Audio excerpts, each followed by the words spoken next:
Bonjour à toutes et à tous. Merci beaucoup pour votre présence en cette fin de matinée et bienvenue dans notre conférence en ligne. Je suis Daniel Martins, responsable grand compte chez Flex, et j'aurai le plaisir d'animer ce webinaire. Pour ceux qui ne connaîtraient pas encore Flex, permettez-moi d'en dire deux mots. Flex est une plateforme de services digital créée par la Mutuelle Générale en 2020. Sa raison d'être est de faire converger performance économique et performance sociale en proposant des services qui facilitent le quotidien des salariés et les rendent plus disponibles, plus performants dans leur entreprise. À l'occasion de ce webinaire, vous aurez l'occasion de découvrir très concrètement plusieurs de ces services et bien évidemment, nos équipes Flex se tiennent à votre disposition pour en rediscuter après ce webinaire. Car c'est évidemment ce webinaire qui nous réunit aujourd'hui et qui est l'occasion d'évoquer une thématique d'actualité que je me permets immédiatement de rappeler.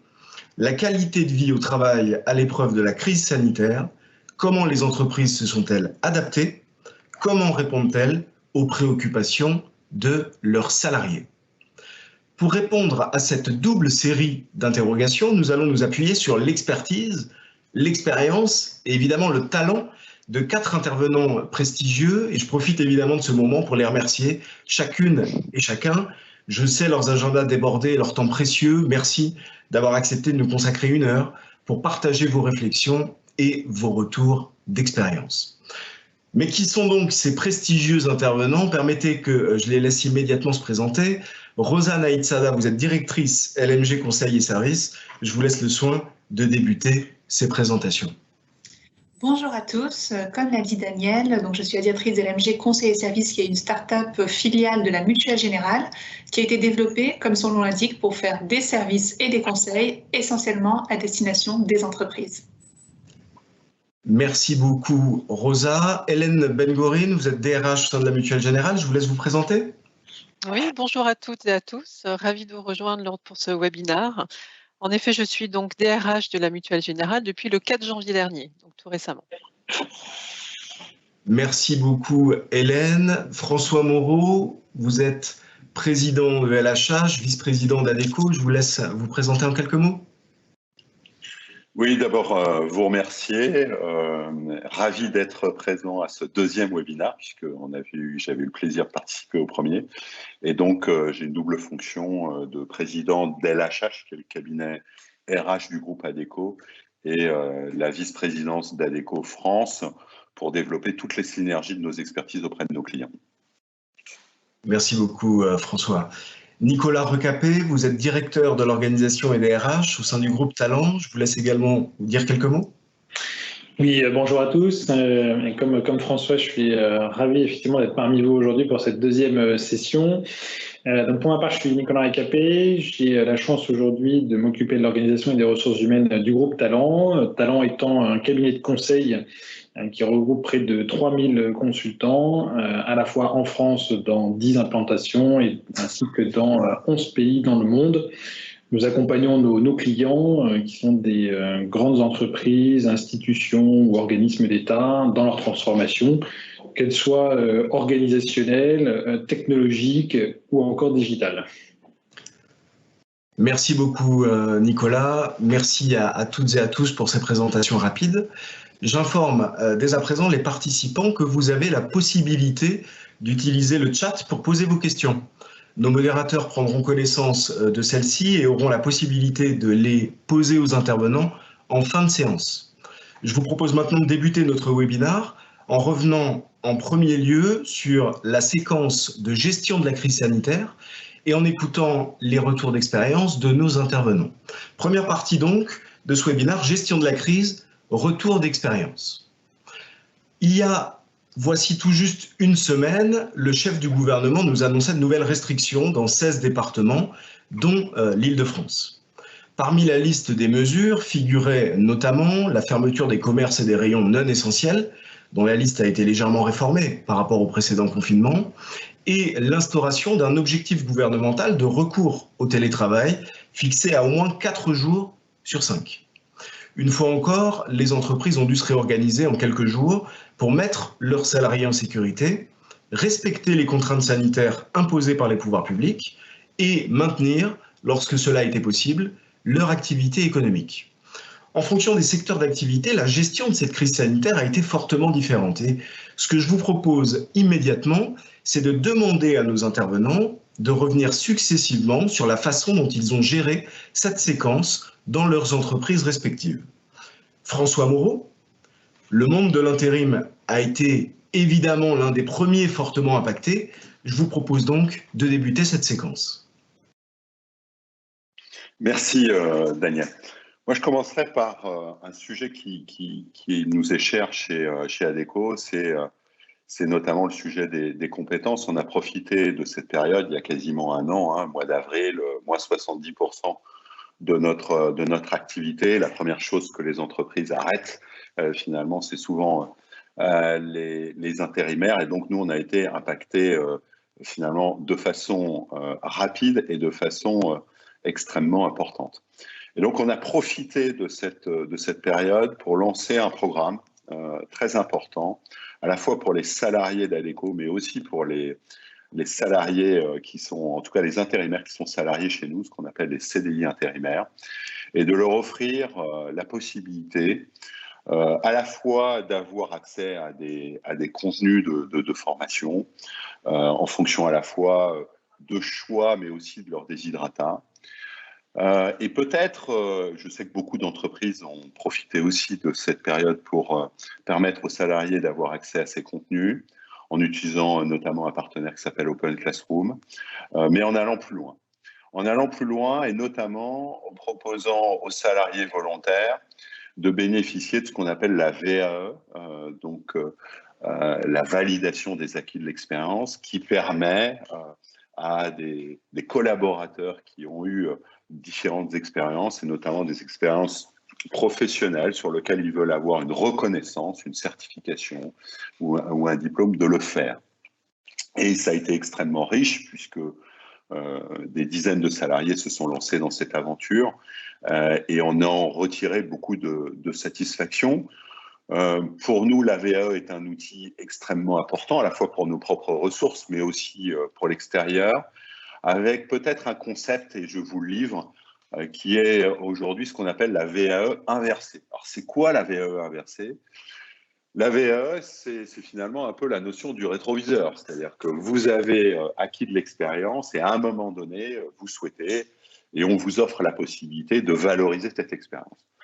La VAE inversée, c'est différent. C'est que finalement, vous projetez vers un nouveau métier et vous allez identifier des briques de compétences qui vous manquent. Et grâce à la VAE inversée, grâce à l'expérience, vous allez pouvoir acquérir ces compétences qui vous manquent. Donc ça, c'est la première expérience en pleine crise de pouvoir avoir un programme de formation massif pour nos salariés et pour nos CDI intérimaires.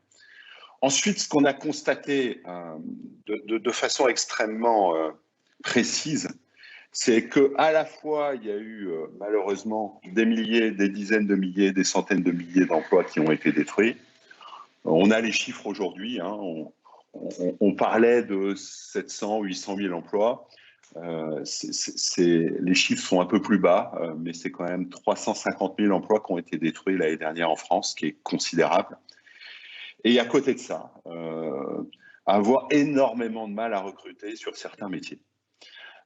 C'est quoi ces métiers ? C'est les métiers dont on parle régulièrement, quasiment tous les jours, notamment les métiers du médico-social, les aides-soignantes, dont on a aujourd'hui un vrai déficit, mais aussi les métiers autour de l'e-commerce, puisque dans cette crise, l'e-commerce s'est développé de façon extrêmement importante.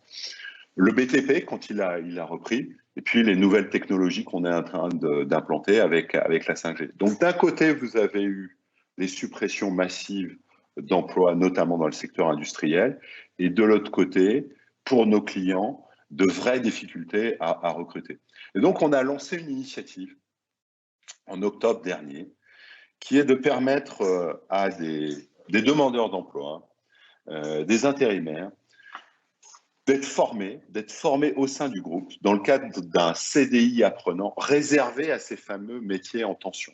C'est-à-dire qu'on a défini 17 métiers qui sont les plus pénuriques sur le territoire français et on a proposé à des demandeurs d'emploi à des intérimaires, à des volontaires finalement, de rentrer dans une logique d'assessment pour s'assurer qu'il y avait à la fois une vraie volonté du collaborateur, qui avait notamment des soft skills qui correspondaient bien à ses besoins de métier, et puis ensuite de leur permettre d'avoir une formation technique plus ou moins importante qui leur permette de répondre à ces métiers.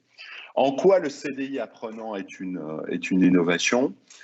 D'abord, ça permet notamment à des gens qui n'ont pas d'emploi ou qui étaient intérimaires d'obtenir un CDI. Et on sait que dans notre pays, ce CDI est parfois considéré comme un Graal. Donc ça peut être important pour une partie de la population. Le second point, c'est de bénéficier d'un programme de formation qui soit non pas, qui est bien un moyen, mais pas un résultat. C'est-à-dire que l'objectif, c'est bien, à l'issue de ce programme de formation, de répondre à un besoin pénurique sur son bassin de vie. Le troisième élément, c'est aussi d'avoir une régularité de sa rémunération, puisque le sujet du CDI intérimaire, c'est que quand vous êtes entre deux missions, vous êtes au salaire minimum. Et donc là, il y a un engagement du groupe Adecco pour rendre ce contrat attractif et permettre finalement, quelle que soit l'activité finalement du collaborateur, d'avoir un engagement du groupe pour que ce salarié ait un salaire qui soit le même. Et donc aujourd'hui, on a 3000 CDI apprenants, ce qui est assez important, hein. On a démarré au mois d'octobre, et on vise 15 000 CDI apprenants d'ici la fin de l'année 2021, toujours dans cette logique de répondre aux emplois pénuriques. Donc voilà, Daniel, première expérience de formation, montée en compétences, excusez-moi, petit problème technique, montée en compétences sur nos propres salariés, et puis saisir vraiment cette crise qui nous a montré comment ce marché du travail avait à la fois des suppressions massives et puis des emplois pénuriques, et comment, à notre petit niveau, en toute humilité, comment pouvoir y répondre. Merci beaucoup François pour toutes ces précisions. C'est tout le paradoxe finalement de cette crise hein, qu'on voit. Certaines entreprises ont souffert d'un point de vue conjoncturel et ont dû instaurer des réformes structurelles. On a d'autres entreprises telles que Talent, et ça sera le témoignage de Nicolas Recapet, à qui je vais immédiatement laisser la parole, qui finalement n'ont pas connu de crise conjoncturelle, mais qui se sont aussi réinventées d'un point de vue structurel. Nous avons la chance d'avoir Nicolas Recapet avec nous, à qui je laisse le soin de nous éclairer sur cette séquence de gestion de crise. Oui, merci Daniel. Alors, je vais contribuer effectivement en évoquant ce que nous vivons au sein de Talent. Alors, j'ai presque envie de dire qu'aujourd'hui, en mars 2021, on est presque rodé maintenant hein, à cette crise. Ça fait quand même un an qu'on la vit, qu'on la subit, et je crois que tout le monde a dû et a su s'adapter. Et effectivement, Talent a suivi effectivement cet exemple-là, et on a contribué tous ensemble à essayer de faire en sorte que cette crise pouvait se passer le mieux possible. Alors, ce qu'on retient peut-être de cette crise, à mon sens, il y a quatre piliers, en tout cas chez nous, que nous avons déployés pour faire face à cette crise. Le premier pilier, ça va être la solidarité, un pilier extrêmement important dans ce type de situation. Un deuxième pilier va être la vigilance collective. Un troisième pilier va être la communication, qui revêt un aspect particulièrement important en ces temps de crise, et la nécessité de s'adapter, d'écouter et de s'adapter. Alors si je reviens sur ces quatre piliers, pourquoi je les cite et pourquoi on les met en avant ? Parce que pour nous, le premier, la solidarité, c'est important. Effectivement, cette crise, elle a des impacts. Talent a été impacté, comme toutes les autres entreprises, par cette crise-là, à des degrés divers suivant nos métiers. C'est vrai que les métiers du conseil en organisation et en management ont été très vite, très fortement impactés, parce que les missions se sont arrêtées très vite. A contrario, on a d'autres métiers sur des projets beaucoup plus embarqués au long cours chez nos clients, qui sont beaucoup plus résilients. Donc on avait des disparités au sein de nos équipes. On a très vite fait le choix, justement cette solidarité, elle s'est retranscrite dans un maintien de l'emploi, avec un recours extrêmement responsable au dispositif aujourd'hui d'aide mis en place par l'État. Et donc, ce maintien en emploi, pour nous, était une condition extrêmement importante pour rassurer nos collaborateurs et parce que c'est aussi nos valeurs, notre façon d'être aujourd'hui, qui est d'accompagner nos collaborateurs, y compris quand on est dans une situation compliquée comme on a pu le voir. Alors, on a continué, on n'a pas baissé les bras, même au plus fort de la crise et là où on était le moins rodé, et finalement au début de cette crise-là, on a continué à embaucher, sachant que ça avait un impact, évidemment, sur notre entreprise, mais on a continué à embaucher. On a ainsi embauché 400 collaborateurs l'année dernière en contrat à durée indéterminée. Donc là aussi, on a pris des risques, on s'est engagé et on est content et on est fiers de pouvoir l'avoir fait. Et on continue cette dynamique-là d'ailleurs, puisque on a un plan de recrutement de plus de 1000 contrats à durée indéterminée sur cette année. Et là aussi, avec tout type de profils. Là aussi, comme effectivement François pouvait l'évoquer avant, des parcours d'inclusion, de reconversion avec nos partenaires que l'on a fortement accéléré durant cette crise-là. Et cette solidarité, elle se retrouve aussi au travers de nombreuses actions que nos collaborateurs sont venus proposer durant cette crise, avec par exemple le mécénat de compétences. Et donc, plusieurs collaborateurs sont venus nous dire tiens, nous, on voudrait aider, on voudrait participer finalement à cet effort de guerre en faisant du mécénat de compétences. Ça a été le cas, par exemple, avec du mécénat de compétences avec des agences régionales de santé qui en avaient vraiment besoin. On a pu leur amener une compétence, notamment technologique. Voilà, ça fait partie de ce premier pilier qui constitue pour nous un pilier extrêmement important dans la gestion et l'adaptation par rapport à ce type de crise. Alors, j'évoquais un deuxième pilier qui est la vigilance. La vigilance, elle est à tous les niveaux. Elle est collective. Tout le monde doit faire attention à tout le monde. Et ça, aujourd'hui, c'est quelque chose sur lequel, tout de suite, nous avons été très attentifs. Et on voit que cette crise a remis encore plus en avant le rôle des managers, notamment des managers vraiment de proximité. Et ça, je pense que c'est un point qu'il faut vraiment souligner. C'est le rôle extrêmement prépondérant de ce maillon de la chaîne indispensable aujourd'hui dans une entreprise. Et cette vigilance, elle doit avoir un point d'appui. Et le point d'appui, c'est très souvent des éléments factuels, des chiffres. Et donc, le monitoring, la capacité à aller chercher des informations était très importante. Dès le début, on avait mis en place des baromètres. On avait eu l'occasion d'en parler dans la première session. Bien entendu qu'on a continué ça pour voir s'il y avait des tendances, des dégradations ou des améliorations en fonction du plan d'action que l'on mettait en œuvre.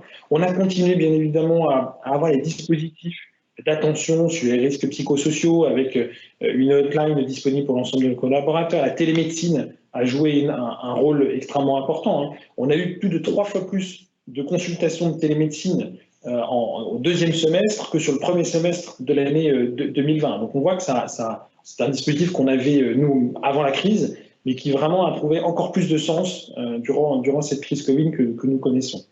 Et c'est d'autant plus important qu'on regarde aussi certaines statistiques sur le recours. J'évoquais tout à l'heure, par exemple, des plateformes de téléphone, de mise en relation avec des psychologues. Ça a été multiplié par 3. Donc là aussi, je dirais que ça répond à une demande et heureusement que ce type de dispositif peut être mis en œuvre pour accompagner nos collaborateurs. Donc cette vigilance, elle est extrêmement importante et elle doit s'accompagner d'un point extrêmement important qui est l'exemplarité. C'est-à-dire qu'à un moment donné, il faut savoir montrer l'exemple. On est sur des rythmes de travail particuliers. Donc à titre d'exemple, on a dit attention, on ne peut plus, ce n'est pas une bonne pratique, on est en télétravail, on a du mal à couper. Entre midi et 2, oui, il faut couper et je n'envoie pas d'email et je dois accepter aussi que mon équipe ne réponde pas, par exemple, à cette heure-là. Donc ça, c'est extrêmement important. Cette vigilance, elle est extrêmement importante et souvent, elle s'accompagne de marques d'attention. À titre d'illustration, nous, on a envoyé un petit colis. C'est pas quelque chose d'extrêmement sophistiqué, mais une marque d'attention qu'on a envoyée à nos collaborateurs en début d'année. C'était quelques bonbons avec un message, un petit ballon, qui reflétait vraiment ce que nous sommes et le fait que, encore une fois, cette solidarité, elle doit être collective et c'est un pilier aujourd'hui pour gérer ce type de crise. Je parlais de la communication. En temps de crise, la communication et la transparence sont extrêmement importantes. On avait évoqué, et comme beaucoup d'entreprises, on a évidemment mis en œuvre énormément de cafés digitaux, de cafés COMEX, etc. Et ça, vraiment, on l'a perduré, on continue à le faire parce que nos collaborateurs, d'abord, nous le demandent. Et on a fait une grande enquête, tous les ans on est dans une enquête Great Place to Work, une enquête anonyme auprès de tous nos collaborateurs. Et nos collaborateurs, dans cette enquête-là, nous ont remercié d'avoir accéléré cette communication, d'avoir été très présents. On a fait énormément de live, comme ce qu'on est en train de faire là avec tous nos collaborateurs, de sessions de questions-réponses, d'accompagnement. Et ça, ils nous disent, faites perdurer ce type-là de communication, c'est extrêmement important. Donc ça, cette partie de communication, elle est... là aussi, ça fait partie des 4 piliers que j'évoquais. Et on l'a même renforcé avec l'intervention d'acteurs externes. Je parlais tout à l'heure du rôle important des managers qui doivent être vigilants à la fois sur leur équipe, mais bien évidemment sur eux-mêmes aussi. On a fait intervenir à titre d'illustration un ancien amiral de la marine qui s'appelle Olivier Lajousse, qui était ancien DRH, notamment de la marine nationale. Et voilà, c'était une intervention inspirante parce qu'un marin, il sait ce que c'est que le confinement. Il est sur un navire, il part au long cours pendant de nombreux mois, cloisonné, il ne peut pas partir, il est sur le bateau, il ne peut pas faire autre chose. Et donc, il a su, au travers de nombreux parallèles, nous montrer comment est-ce qu'on pouvait s'adapter. Comment il était nécessaire, par exemple, d'avoir des routines, de mettre en œuvre des routines pour pouvoir justement tenir dans la durée. Et donc, l'illustration de ce type-là d'intervention a amené à la fois une bulle d'oxygène à nos managers, mais également des clés pour réussir dans ce type de gestion de crise. Et enfin, le 4e pilier que j'évoquais, c'est-à-dire l'adaptation. François évoquait la formation. Nous aussi, à titre d'illustration, 40% de plus de formation l'année dernière. On a vraiment utilisé cette période-là pour accompagner nos collaborateurs dans leur montée en compétences. Mais d'une manière plus ludique, on a aussi accompagné nos collaborateurs dans la mise en œuvre, par exemple, de phases sportives. Donc, avec notre partenaire, le Stade français, on a organisé en live des sessions d'entraînement sportif qu'on pouvait tous faire chez soi. Et donc, tout le monde s'est mis à faire des pompes chez soi, par exemple, avec les coachs du Stade français. Et donc, voilà, des moments à la fois convivial, bien, parce qu'encore une fois, on s'oxygène, on s'aère, et ça fait partie des éléments qui, pour nous, sont importants en termes d'adaptation dans le rythme de l'entreprise. Et peut-être dernier point, sur cette adaptation, on a profité de cette période-là pour accélérer une transition que l'on avait opérée sur la quête de sens, qui est vraiment quelque chose qui ressort aussi des enquêtes que nous avons auprès de nos collaborateurs. Pourquoi est-ce que je travaille? Pourquoi est-ce que je travaille chez Talent? Quelle est ma contribution citoyenne? Comment est-ce que je peux participer à ça? Et donc, on a lancé toute une réflexion sur la définition de notre raison d'être. On a lancé toute une structuration de notre politique de responsabilité sociétale des entreprises, là aussi pour accélérer, se focaliser, accompagner le mouvement, embarquer évidemment l'ensemble de nos parties prenantes, à la fois nos collaborateurs, mais également nos clients, nos investisseurs, nos partenaires institutionnels notamment, dans cette démarche-là de quête de sens. Et on sent un vrai engouement de nos collaborateurs, encore plus dans ce temps de crise, à justement trouver du sens à ce qu'ils font. Et cette démarche-là, en particulier, contribue à bien gérer cette crise-là. Merci beaucoup, Nicolas, pour vos réflexions, votre partage d'expérience. Sur le terrain des entreprises qui n'ont pas été frappées par une crise conjoncturelle, la Mutuelle Générale, qui protège plus d'1 500 000 personnes en santé et en prévoyance, a bien résisté à la crise. Hélène Ben-Gorin, vous avez pris vos fonctions il y a peu au sein de la Mutuelle Générale. Quelles ont été, selon vous, les décisions les plus significatives qui ont été prises pour faire face à cette crise sanitaire? Alors en effet, donc la Mutuelle Générale n'a pas été impactée.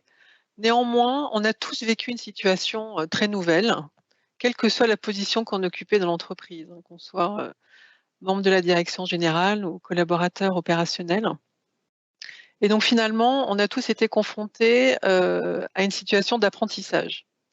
Et parce qu'on a été en situation d'apprentissage, on a pu mettre en place en effet des actions qui ont été mises en place dans l'urgence. Et c'est qu'a posteriori qu'on peut dire finalement, c'est ce qu'on a mis en place, est-ce que ça a été favorable? Et aujourd'hui, on peut dire que oui. Et la Mutuelle Générale, je suis assez fière de porter un message qui est le suivant. On a, comme beaucoup d'entreprises, et Nicolas en parlait tout à l'heure, le fait qu'on puisse mettre en place des baromètres sociaux. On a donc fait l'exercice tout récemment au sein de la Mutuelle Générale, et 89% de nos collaborateurs nous répondent que oui, les actions que nous avons mises en place dans cette période un peu particulière qui perdure encore aujourd'hui, hein, malheureusement, mais a répondu très favorablement à 2 sujets qui sont principalement la sécurité de nos salariés, et ça c'était clé, et puis la continuité de service. C'est aussi un engagement de la Mutuelle Générale que d'assurer cette continuité de service. Donc oui, aujourd'hui, les actions qui ont été mises en place, elles portent leurs fruits, enfin elles ont été efficaces, et je soulignerai 2 actions prioritaires. Comme le disait Nicolas, il y a une action de communication qui est une évidence, mais qui malheureusement est assez contrainte dans ces situations-là très complexes. Et donc, entretenir une situation de relation, qu'elle soit par des canaux classiques, mais aussi renouvelée, est un enjeu très fort. Donc, notre communication interne a été complètement renouvelée. On a pu en effet pratiquer l'usage de Teams tel qu'on peut le pratiquer aujourd'hui, mais on ne le pratiquait pas hier comme cela. On a pu en effet créer des cafés virtuels, des moments de convivialité, mais la communication et la relation étaient très, très, très importantes à nourrir différemment telle qu'elle est. Enfin, vraiment, voilà, avec des usages très, très nouveaux au regard de ce qu'on a pu utiliser par ailleurs. Il y a un autre axe de communication qui est clé, c'est notre dialogue social. Nos représentants du personnel, nos organisations syndicales sont des éléments clés et sur lesquels on s'appuie pour faire passer les messages. Et ce dialogue social a été clairement entretenu, valorisé, nourri, et a permis de contribuer à la confiance que nous ont rendu les salariés aujourd'hui au travers du retour du baromètre social. Donc un point sur la communication, un point sur le dialogue social, hein, qui me paraît clé, et un autre point que Nicolas a aussi évoqué, qui est l'exemplarité de la ligne managériale. Alors l'exemplarité, elle est au plus haut, puisque c'est bien la direction générale qui porte le message, voilà, cette notion d'exemplarité. Et on peut le constater aujourd'hui. Vous venez dans les locaux de la Mutuelle Générale, l'ADG est à 90% en télétravail. Les salariés sont aujourd'hui à 90% en télétravail. Donc cette exemplarité qui est portée au plus haut, qui est portée aussi par toute la ligne managériale intermédiaire, c'est vraiment une action qui a favorisé la mise en place d'une certaine sécurité à apporter à nos salariés, et elle est vraiment à souligner dans un cadre aussi vaste que la Mutuelle Générale. L'autre point que je voulais évoquer avec vous, c'est finalement, on a été dans une situation d'apprentissage, donc on a pu apprendre à la fois à mieux communiquer, on a pu apprendre à communiquer différemment, on a pu apprendre à traiter les sujets différemment qu'on avait pu le faire précédemment, et finalement on a innové. Et il y a un autre point qui est vraiment important, c'est finalement l'entreprise, elle a fait un bond en avant sur sa capacité d'innovation.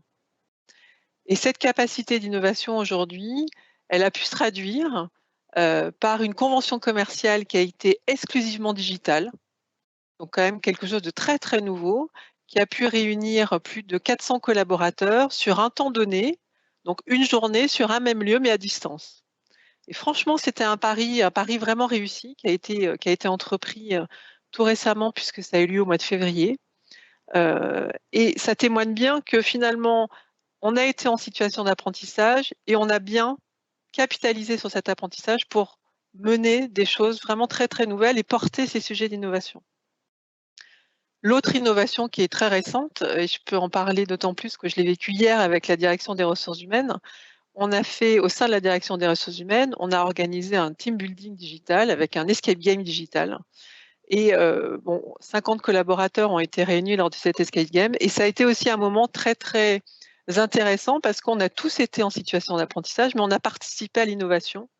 Et je trouve que collectivement, c'était un moment riche et un moment qui nous a permis de nous retrouver. Et encore plus, moi qui suis nouvelle dans cette direction des ressources humaines, puisque je viens de prendre mon poste tout début d'année, il était assez aisé finalement d'interagir avec les uns et les autres lors de cet événement.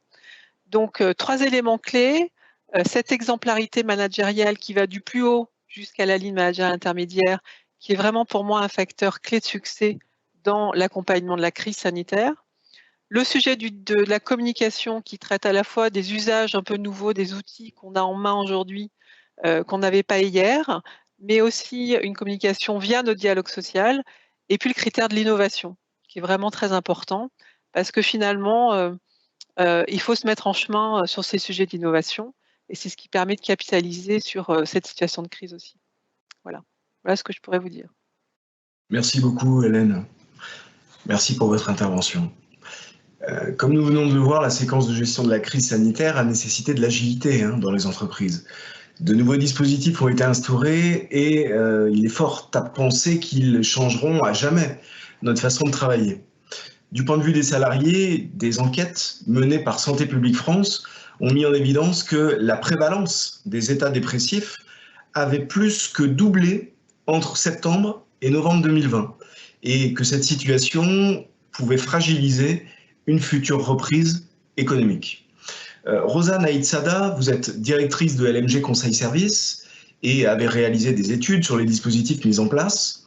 Pouvez-vous nous faire profiter de votre œil d'expert? Ce sera la deuxième séquence de notre webinaire et nous éclairer sur les must-have sur lesquels les entreprises et les salariés pourraient s'appuyer pour résister et pourquoi pas pour braver cette crise sanitaire. Je vous propose donc de rentrer dans la deuxième partie de notre webinaire, l'œil de l'expert, vision macro des dispositifs mis en place, et de céder immédiatement la parole à Rosanne Aïtsada. Merci Daniel. Effectivement, juste pour rappel, on avait créé Flex bien avant la crise sanitaire, parce qu'on avait fait une grande étude avec BVA, on avait interrogé plus de 500 DRH et dirigeants, et tous nous ont dit qu'ils souhaitaient mettre en place des services autour de la qualité de vie au travail. Donc on voit qu'il y a déjà 1 an et demi, c'était un vrai sujet, les entreprises souhaitaient être accompagnées et avaient cette volonté de pouvoir faciliter l'équilibre de vie des collaborateurs. Et ce dont on s'est rendu compte en faisant une nouvelle étude sur le télétravail et notamment est-ce que la qualité de vie avait été mise à l'épreuve du fait de la crise sanitaire, on s'est rendu compte que ça n'avait fait que renforcer en fait ce besoin d'accompagner et d'aller au-delà de ce qui avait déjà été mis en place. Donc la crise sanitaire elle a permis en fait de renforcer les services qui existaient, comme le disait Nicolas sur la téléconsultation. Nous aussi on a pu voir une explosion de la téléconsultation alors qu'on a lancé le service il y a 3 ans. On avait moins de 0,01% de taux d'usage. Donc on voit aussi que cette crise a permis de rassurer sur le fait que la télémédecine équivalait aussi à de la consultation de ville pour certains domaines. L'écoute psychologique qui avant était un peu perçue comme négative ou qui n'était pas forcément valorisée au sein des entreprises, aujourd'hui c'est beaucoup plus simple d'accompagner aussi le discours vis-à-vis des collaborateurs et de leur expliquer qu'en toute neutralité ils peuvent bénéficier aussi de conseils de spécialistes. Et on a vu d'autres services qui sont venus en fait un petit peu étoffer cette gamme-là avec beaucoup de demandes des entreprises, comme le disait Nicolas aussi sur les managers, puisqu'en fait les managers de proximité ils sont dans une situation un peu complexe, il faut parfois accueillir de nouveaux collaborateurs à distance et ce n'est pas évident, et donc on travaille aussi sur une solution d'onboarding pour faciliter tout ce process, cet accueil et ce parcours d'intégration à distance. Beaucoup de managers se sont aussi posé des questions sur comment je détecte un collaborateur qui ne va pas bien, qui est un peu en décrochage. Donc on a mis en place des formations et des e-learning pour permettre d'accompagner aussi ces managers sur la détection en amont, savoir quel est le process ensuite au sein de l'entreprise pour avoir les bons relais d'information et puis de soutien. Également des formations sur tout simplement les postures en télétravail parce que on n'est pas toujours très droit et tout ça génère du mal-être parce qu'on a cette pression, cette charge mentale à la fois familiale et professionnelle. On ne se positionne pas toujours bien et en continu. Donc sur 1 semaine, 2 semaines, ça peut aller, mais au bout de quelques mois, on voit que ça commence à peser sur le collaborateur. Et donc c'est comment on peut, via les services, apporter ce soutien complémentaire et donc faciliter le bien-être, cette fois tout court, du salarié qui est à distance. On a eu aussi beaucoup de demandes sur la prévention, donc la prévention des risques à domicile, puisque quand on est aussi à son domicile, on peut avoir aussi les enfants à côté.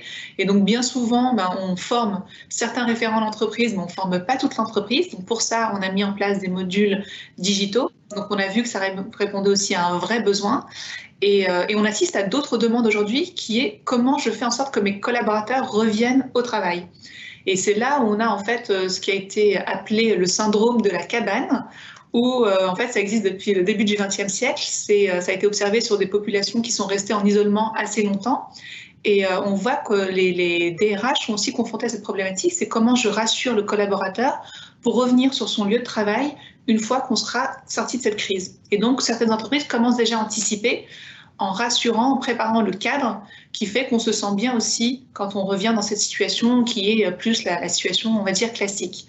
Donc, les entreprises, elles sont en train de réfléchir à des services pour faciliter la situation actuelle qui n'avait pas pu être anticipée, donc avec des services vraiment de proximité autour de la vie familiale, par exemple de l'aide aux devoirs qui a explosé en termes de consommation parce qu'on sait que ça peut être chronophage, ça peut être aussi complexe, la vie d'un tiers, ça peut aussi faciliter justement l'accompagnement des enfants, mais également des services qui vont vraiment être liés à des situations particulières autour des managers, qui vont être les liens, les leviers en fait de communication et aussi le pouls pour savoir comment se sentent les équipes et quels sont on va dire, les signaux faibles sur lesquels on pourrait agir. Donc on voit qu'on a en fait un vaste champ des possibles et qu'à chaque entreprise correspond aussi des services pour bien répondre à son organisation, sa culture qui est aussi importante, parce que comment je maintiens et comment je continue à diffuser cette culture d'entreprise à distance. Et encore une fois, pour ceux qui faisaient partie de l'entreprise, ça peut sembler assez simple, quoique, mais alors pour les nouveaux arrivants, c'est vraiment un challenge et l'entreprise doit vraiment réfléchir à ces parcours-là de manière beaucoup plus poussée que ce qu'on peut avoir aujourd'hui. Merci beaucoup, Rosa, pour tous ces développements. Alors, j'aimerais redonner une dernière fois la parole aux intervenants en rentrant dans la troisième et dernière partie de notre événement, les enjeux et les innovations 2021. Avec l'actualité de la semaine dernière, c'est encore plus présent. On a vu que la crise sanitaire avait été génératrice de changements, de bouleversements.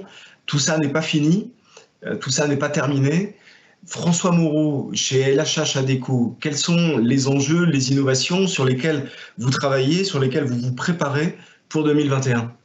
Alors, deux éléments internes et externes. Le premier, c'est on développe auprès de nos clients ce qu'on appelle un pacte social et on s'est dit que ça serait bien qu'on se l'applique à nous-mêmes. Ce pacte social, c'est quoi ? C'est 4 engagements forts vis-à-vis des salariés. Le premier, et Rosa en a parlé, c'est évidemment dans la période actuelle de garantir un cadre professionnel qui soit le plus sain possible et le plus épanouissement possible, sachant que ce cadre, il est à la fois chez soi et dans l'entreprise.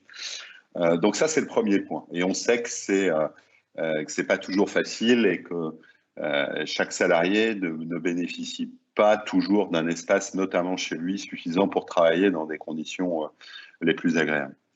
Le deuxième sujet, c'est s'engager sur la diversité et l'inclusion, et j'insisterai sur le sujet notamment de l'inclusion. Moi, je pense aux jeunes qui aujourd'hui c'était le cas. Avant la crise, on avait un taux de chômage qui était particulièrement bas, le plus bas depuis 10 ans. Mais on a toujours dans notre beau pays une difficulté avec 1 million de jeunes qui sont ni en emploi ni en formation. Le gouvernement a lancé une initiative Un jeune, une solution. Et je pense que là aussi, il faut qu'on soit tous solidaires pour faire en sorte qu'on ne soit pas sur une génération sacrifiée et que les jeunes qui ont fait l'effort de se former, notamment, pas que, puissent trouver notamment leur épanouissement dans les entreprises à l'occasion d'alternance ou de stages. Le troisième engagement qu'on a pris vis-à-vis de nos salariés, c'est évidemment de se préparer aux compétences de demain. Donc ça reprend ce que je disais tout à l'heure sur le fait d'offrir aux collaborateurs cet accès à finalement continuer à apprendre, apprendre tout au long de sa vie professionnelle. Et puis un sujet important également, c'est que on voit bien que l'entreprise va aussi devoir s'adapter, évoluer, et de comment on arrive à sécuriser le salarié dans ces sujets de mobilité, plutôt mobilité professionnelle que mobilité exclusivement géographique. Et dans ces périodes d'incertitude, c'est extrêmement important de prendre des engagements vis-à-vis du salarié. Donc ça, c'était sur le volet interne, ce pacte social, un engagement fort vis-à-vis des salariés. Le deuxième sujet, c'était un peu la poursuite du sujet qui me tient à cœur, qui nous tient à cœur sur la transformation des compétences. Le gouvernement a lancé une initiative qui est encore mal connue, qui s'appelle Transco, Transition collective, qui est un dispositif sur lequel on s'est beaucoup investi. Et je vais vous résumer en 2-3 mots ce dispositif, parce que c'est bien d'avoir des dispositifs, c'est bien d'avoir de l'argent sur la table. Maintenant, encore faut-il que les entreprises le connaissent et l'utilisent.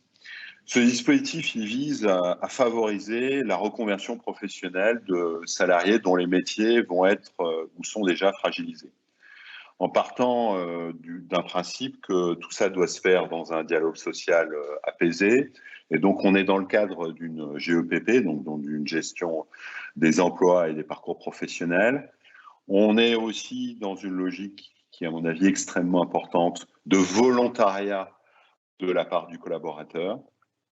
Et ensuite, ce que propose l'État, le ministère du Travail, c'est de financer soit 100%, soit 75%, soit 40% pour les grandes entreprises, à la fois le salaire, la rémunération du collaborateur, mais aussi les frais pédagogiques, pour lui permettre de se reconvertir sur un métier en tension dans son bassin de vie. Et là encore, tous les mots ont de l'importance.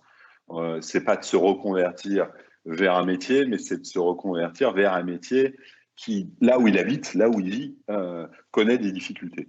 Et donc ce dispositif, il a été annoncé par la ministre du Travail à la fin du mois de janvier. C'est un dispositif qui a été co-construit avec les partenaires sociaux. C'est un dispositif qui a à la fois cette notion de bien répondre à des préoccupations et à des besoins d'entreprises immédiates.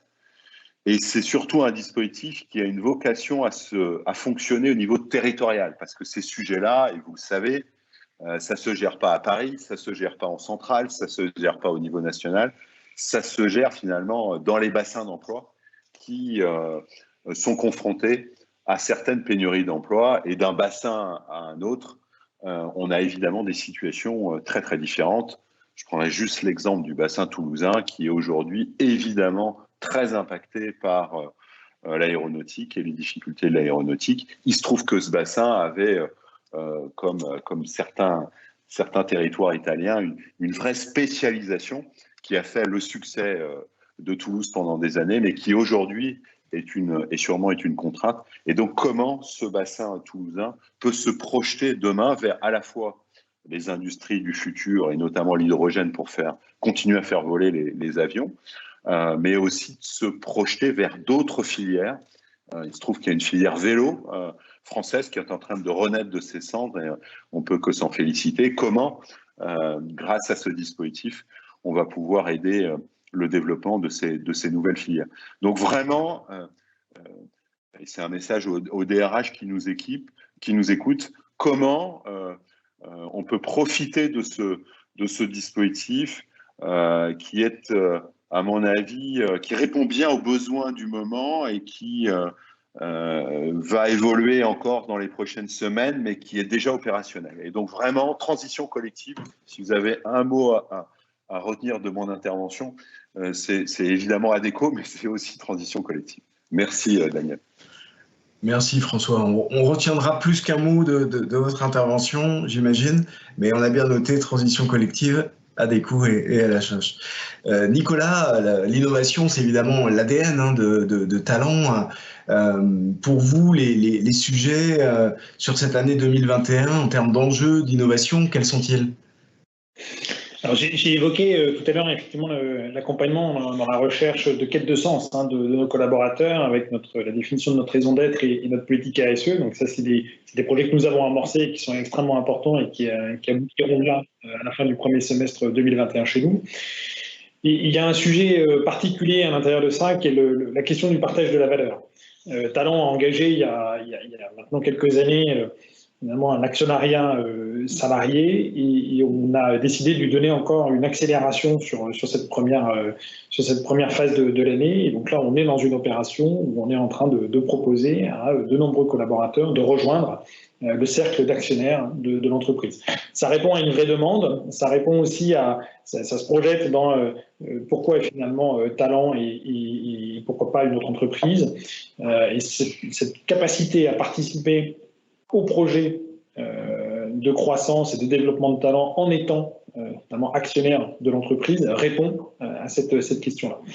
Ça contribue également dans les sujets d'innovation et de recherche finalement qu'on a. On parlait tout à l'heure du rôle important des managers. L'engagement collaborateur, l'engagement manager est extrêmement important, encore plus dans la situation que nous vivons maintenant depuis un an, mais même classiquement. Et donc nous réfléchissons à tout un ensemble d'actions au travers d'un grand programme d'engagement de nos collaborateurs et de nos managers pour renforcer cet engagement et s'assurer d'avoir une contribution qui soit gagnant-gagnant, hein, évidemment, dans l'entreprise.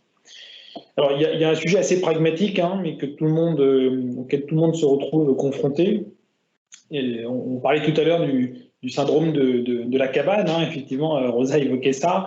Alors, c'est diversement vrai suivant on a vraiment différentes approches hein, suivant nos collaborateurs. Certains, effectivement, ont du mal à sortir de la cabane. D'autres, par contre, sont très, très contents de sortir de la cabane et veulent vraiment sortir de la cabane et très vite. Et donc, on doit pouvoir tenir compte de toutes ces nouvelles composantes, nouvelles façons de travailler. Donc, évidemment, on a lancé un très grand chantier sur le nouveau mode de fonctionnement, le nouveau mode de travail. Et là, on va essayer effectivement d'être à la fois en réponse aux besoins de nos collaborateurs qui souhaitent pouvoir évidemment maintenir le télétravail. Hein. Une enquête que l'on a réalisée sur les 2 dernières semaines a montré qu'effectivement une très large proportion de nos collaborateurs souhaitaient maintenir du télétravail 2 à 3 jours minimum par semaine. Et sur des jours d'ailleurs plutôt variables, pas forcément des jours fixes dans la semaine. Donc voilà, ça c'est une demande. On est dans un contexte un peu particulier puisque nos collaborateurs, par définition, leur très grande majorité, interviennent chez nos clients. Donc on est assujetti aux contraintes hein, de nos clients. Donc là aussi, il y a une évolution et des propositions que nous, on souhaite faire à nos clients dans la nouvelle façon dont on peut organiser le travail. Et un des avantages, parce que moi je trouve qu'il faut être optimiste, et nous le sommes chez Talent, et donc on est optimiste par rapport à cette crise, et il y a quand même il faut retenir les bienfaits de cette crise. Les bienfaits, c'est la transformation digitale qui s'est accélérée dans de nombreuses entreprises. C'est cette capacité-là, justement, le télétravail dont on entendait parler depuis de nombreuses années, avec des freins qui étaient souvent remontés. Beaucoup de ces freins-là ont sauté, en fait, hein, les verrous que l'on pouvait avoir dans certains cas ont sauté. Et moi, je trouve que c'est une très bonne chose. Et maintenant, il faut trouver le juste équilibre. Donc voilà, donc on est inscrit effectivement dans cette démarche-là, comme bon nombre d'entreprises, hein, pour mettre en œuvre et pérenniser finalement un système qui permettra de délivrer et derrière d'avoir un équilibre vie pro, vie perso encore plus important. Dans l'enquête qu'on a réalisée d'ailleurs auprès de nos collaborateurs, le premier motif hein, qui revient sur finalement c'est quoi l'avantage pour vous du télétravail, c'est le gain de temps, c'est la suppression du transport. Hein. C'est plus de 85% de nos collaborateurs qui évoquent ça. Et en deuxième lieu, c'est la concentration. Vous voyez, c'est quand même des éléments extrêmement à prendre en considération. Et un des enjeux, évidemment, que l'on adresse cette année, puisque on va bientôt rentrer dans une phase de renouvellement de nos baux, c'est notre politique de locaux. Donc, le télétravail a un impact sur, évidemment, notre politique immobilière. Et là-dessus, on va repenser. On est en train de monter un groupe de travail pour repenser complètement nos locaux, probablement favoriser beaucoup plus d'espaces d'échange, de partage, pour s'adapter justement à ces nouvelles façons de travailler. Merci beaucoup, Nicolas, pour ces éclairages. De votre côté, Hélène Ben-Gorin, au sein de la Mutuelle Générale, les enjeux, les innovations attendues sur 2021 ? Alors, les enjeux, oui, il y en a, bien évidemment. Il y en a même 3. Alors, 3 principaux. J'ai parlé tout à l'heure de confiance qui a été clairement exprimée par nos collaborateurs. Nos collaborateurs nous font confiance et cette confiance, il faut l'entretenir. Donc l'enjeu, c'est en effet donner de la visibilité sur le projet d'entreprise et ça a été un gros axe de travail qui a été mené par la direction générale. Et le projet d'entreprise est aujourd'hui bien clair, bien connu de tout le monde. Et ce projet d'entreprise est bâti sur quatre axes.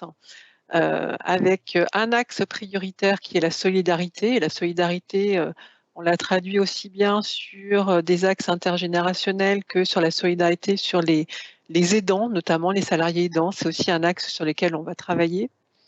Un axe organisationnel, et ça c'est un gros projet sur lequel je suis en train de travailler, et Nicolas en faisait écho.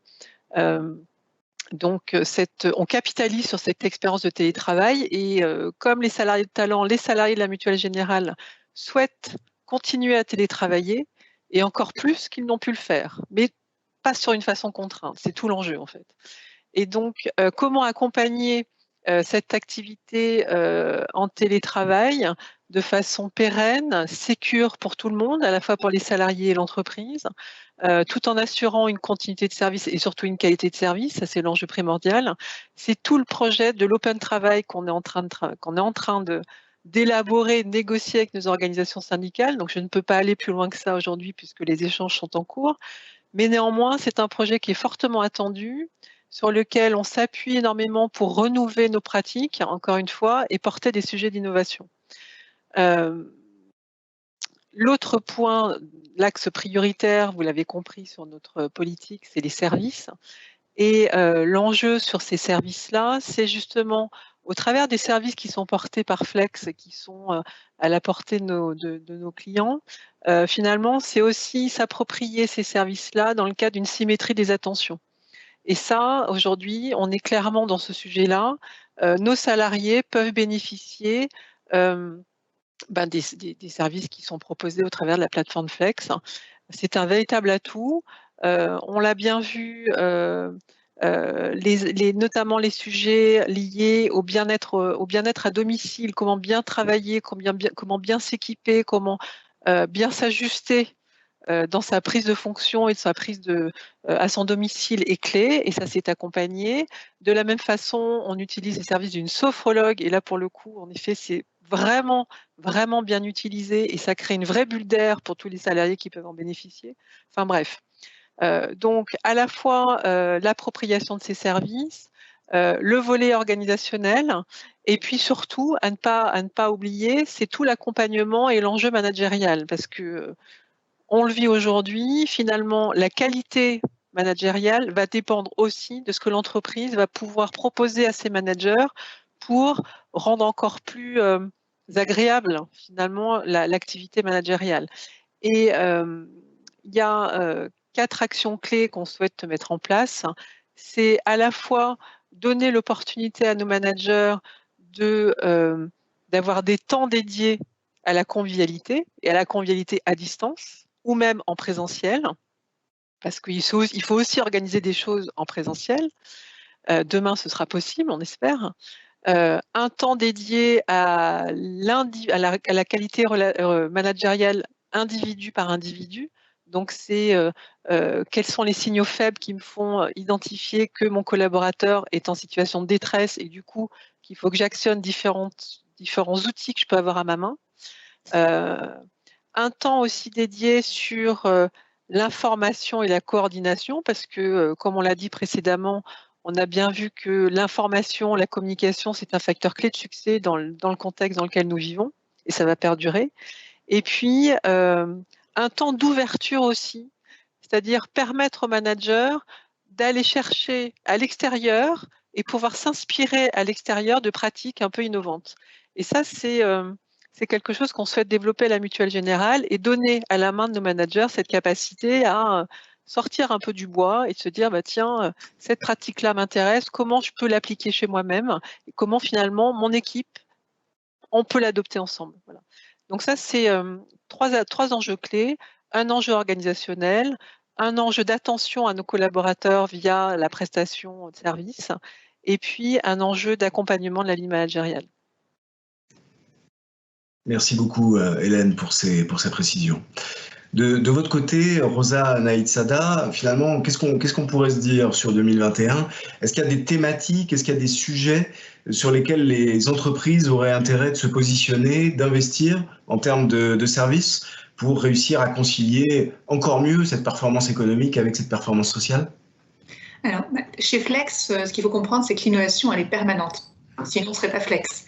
On a imaginé des services avant de lancer Flex et finalement, on a vu qu'on a eu beaucoup de demandes sur des sujets qui sont liés au télétravail, au confinement, à la gestion du stress qui sont arrivés et c'est pour ça qu'on a pu les créer et les mettre en œuvre rapidement.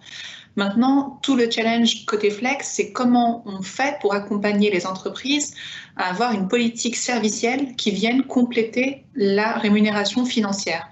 Et on l'a vu, on propose tous des services, mais si on ne communique pas dessus, si on ne les valorise pas suffisamment, ils ne sont pas utilisés. Et donc, on a l'impression d'avoir fait beaucoup de choses, mais qu'en retour, ça n'a pas vraiment porté ses fruits. Et c'est ce qu'on propose chez Flex, c'est vraiment d'accompagner les entreprises dans la mise en place, la sélection des services, parce qu'on l'a vu, il y a différentes situations au sein même d'une entreprise, on a différentes typologies de collaborateurs. Et donc, on voit qu'aujourd'hui, les DRH commencent aussi à marketer leurs propositions, leur offre de services pour s'adapter aux besoins de chacun et pouvoir faire en sorte que chacun puisse trouver aussi son épanouissement. Et l'objectif, c'est de les accompagner dans la communication, la valorisation, regarder quels sont aussi, comment les monitorer, ce que disait Nicolas, parce que les services, c'est bien quand on les met en place, quand on communique aussi, mais encore faut-il qu'ils soient utilisés. Donc s'ils ne sont pas utilisés, comment on peut recommuniquer dessus, comment on peut créer l'adhésion autour de ces services, comment on peut créer aussi de ce qu'on appelle nous des success stories autour de personnes qui les ont utilisés et pour lesquelles ça a apporté ses fruits. Et c'est ça, tout notre enjeu de cette année, c'est à la fois continuer à enrichir notre offre de services pour vraiment s'adapter aux besoins du quotidien et aux nouveaux besoins aussi qui émergent au fil de l'eau, mais également comment on peut valoriser ces services et faire en sorte que ça soit gagnant-gagnant pour les collaborateurs et les entreprises. Merci beaucoup, Rosa. Alors, nous arrivons quasiment à la fin de ce webinaire. Je vais maintenant me tourner vers nos modérateurs pour savoir si des questions ont été posées, si des questions doivent être posées à nos intervenants. Bonjour à tous, je suis Zora Belabas et j'avais la lourde tâche de travailler sur la modération. Je vous remercie à tous d'être présents aujourd'hui avec nous. Alors oui, on a des questions, Daniel. Alors, je vais essayer de faire rapide parce que je sais qu'il nous reste très peu de temps. Donc, la première. Alors, selon les calculs de l'Institut Sapiens de mars 2021, le télétravail aurait fait grimper la productivité des salariés de 22%. Cette efficacité a notamment contribué à préserver plus de 200 milliards d'euros de PIB en 2020. Toutefois, l'Institut alerte. S'il s'impose sur le long terme à 100%, sans suivi, le télétravail pourrait avoir l'effet inverse en entraînant une perte de productivité pouvant aller jusqu'à 20%. Avez-vous mesuré les mêmes effets dans vos entreprises respectives ? Merci beaucoup, Zora. Nicolas en parlait justement dans le cadre de son intervention, c'est-à-dire cet équilibre délicat à trouver entre présentiel et distanciel. Est-ce que vous voulez réagir, Nicolas, en premier lieu ? Oui, moi, ce que je peux dire, c'est ce que nous vivons aujourd'hui. Il y a la notion de productivité, il faut y faire attention. Alors, il y a ceux qui considèrent qu'effectivement, comme on travaille plus, on est plus productif. Donc, il faut être vigilant. C'est pas la bonne définition. La bonne définition pour moi de la productivité, c'est à temps équivalent, effectivement, je produis plus. Et c'est vrai que le télétravail aujourd'hui, en tout cas la situation que l'on connaît maintenant depuis un an, très souvent les horaires de travail se sont élargis parce que le temps que je prenais avant pour le transport, je le prends aujourd'hui pour travailler. C'est-à-dire je commence finalement ma journée plus tôt et potentiellement je la termine plus tard. Donc on dit qu'on est plus productif parce qu'on fait ça. Donc c'est pas la bonne définition de la productivité pour moi. Donc il faut être vigilant sur ce thème-là et il faut bien regarder effectivement est-ce que c'est ma plage horaire qui s'est élargie, auquel cas oui je produis plus de travail mais je produis parce que je travaille plus. Au vrai sens de la productivité, c'est est-ce que je suis plus efficace. Il y a nous un point que l'on a noté dans nos enquêtes, c'est que la capacité finalement de concentration de nos collaborateurs par contre est accrue. Et là effectivement il y a une notion de productivité. Donc ça, il faut bien regarder les deux phénomènes. Donc, ce qu'on constate, nous, c'est qu'effectivement, il n'y a pas une baisse de productivité au sens du delivery que l'on produit. Dans la durée, est-ce que ça continuera à exister ? Les deux principales. Le modèle organisationnel qui va, je pense, se prévaloir dans de nombreuses entreprises demain, post-crise, c'est un modèle hybride avec du présentiel et justement du distanciel. Ce modèle-là hybride, je pense, favorisera la productivité. Parce qu'effectivement, on pourra, dans une même plage horaire, être plus concentré. se focaliser sur des tâches qui nous prennent habituellement plus de temps, tout en étant plus concentrés. Donc la productivité, pour moi, ne baissera pas, même quand on sera dans un mode hybride dans le futur. Merci beaucoup, Nicolas, pour cet éclairage. Je crois qu'on a une deuxième question, Zora. Oui, tout à fait. Un de nos participants nous pose la question suivante. Effet pervers de l'employeur bienveillant. Si je donne trop au travailleur, est-ce que je ne l'oblige pas à accumuler une dette qu'il ne pourra pas rembourser et donc augmenter son mal-être à terme? Alors, on a fait réagir Nicolas. Est-ce que Hélène, est-ce que François, vous voulez réagir à cette question? Je la laisse volontiers d'ailleurs.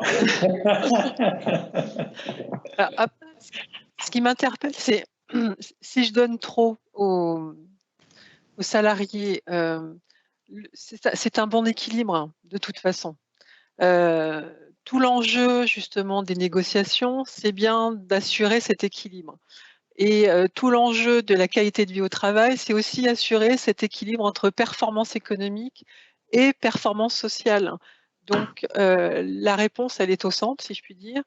Et je ne pense pas qu'il y ait une habitude qui va devenir un effet pervers parce que quoi qu'il arrive, encore une fois, on ne sait pas de quoi sera fait demain. Ce que l'on construit aujourd'hui est bien construit à partir de ce qu'on a vécu hier et on peut dire que ce ne sera que du bonus et ce sera que du bien pour tout le monde finalement. Voilà ma position. Rosa, peut-être un complément de réponse? Oui, si je peux compléter, en fait, je pense que c'est pas si je donne trop, c'est est-ce que je donne ce qu'il faut pour pouvoir permettre en fait à chaque collaborateur d'avoir les bonnes conditions de travail et du coup de ne pas être en sur-régime ou en sous-régime. Et je pense que quand on a bien identifié quels sont les besoins, là on n'a plus en fait ce déséquilibre dont parlait Hélène et du coup tout le monde peut avancer aussi à son rythme de manière épanouissante. Merci beaucoup, Rosa. Écoutez, il est 12h02, nous arrivons au terme de ce webinaire. Ce que j'aimerais, c'est en tout premier lieu remercier nos intervenants. Vous avez été top. J'avais annoncé que vous étiez talentueux. Bon, ben, j'ai pas menti. Merci également à toutes les équipes mobilisées sur cet événement au sein de la Mutuelle Générale, au sein de Flex. Merci à notre direction générale et nos directions opérationnelles pour leur confiance. Portez-vous bien et je vous donne rendez-vous à bientôt pour de nouvelles rencontres Flex.